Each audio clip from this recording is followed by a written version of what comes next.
Imagine you're outside and look down only to find a giant footprint in the ground.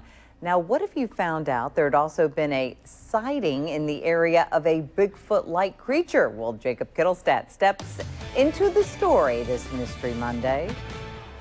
So again, 9 inches long. The toe spread is 6 inches across. Upon digging up this plaster cast of a footprint, images of the would-be creature that made it flashed through Peyton Lassiter's mind. The impression of the print looked very deep into the ground. That, you know, basically showing that something, whatever did it, actually had significant weight to it. That's it. But I mean, it was just so defined.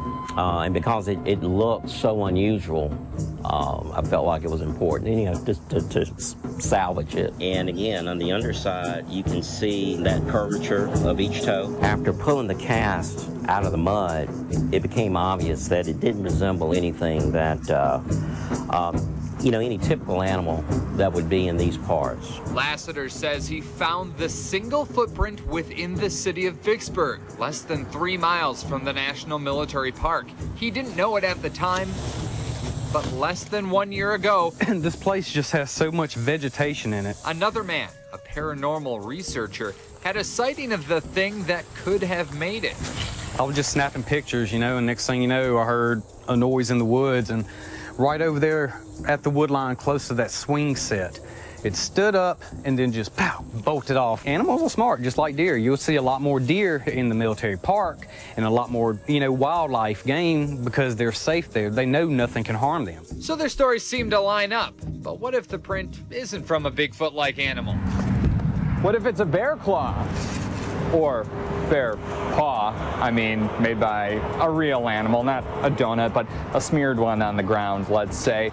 Skeptics of Bigfoot's existence say that those tracks have been misidentified before. And also, just looking at the history of Bigfoot lore, there are a lot of hoaxes out there. So it makes this kind of hard to believe. I haven't seen a hoax here in Vicksburg yet, you know, and hey, it's just a gut feeling. We ought to go after it. And then, if you have a piece of physical evidence such as this, it's definitely worth not totally ruling out. Put a hand or claw or something here, because again, I've got my fingers in the holes now. Peyton says he believes they've found smaller markings, plus hair hardened onto the cast. So real or not, the stories have been enough to make people want to cut back parts of the wooded hillside. Because of the dense vegetation, it's a good idea to, you know, to make this more of a clearer area, you know, in the event that whatever this thing is, it's not, it's not waiting on anybody. Exploring the unexplained this Mystery Monday, Jacob Kittelstadt, WJTV News Channel 12. Thank you, Jake. And the group Delta Paranormal Research plans to continue investigating in that area. Their members say Sasquatch-like sightings are recorded in Mississippi as far back as the 1700s.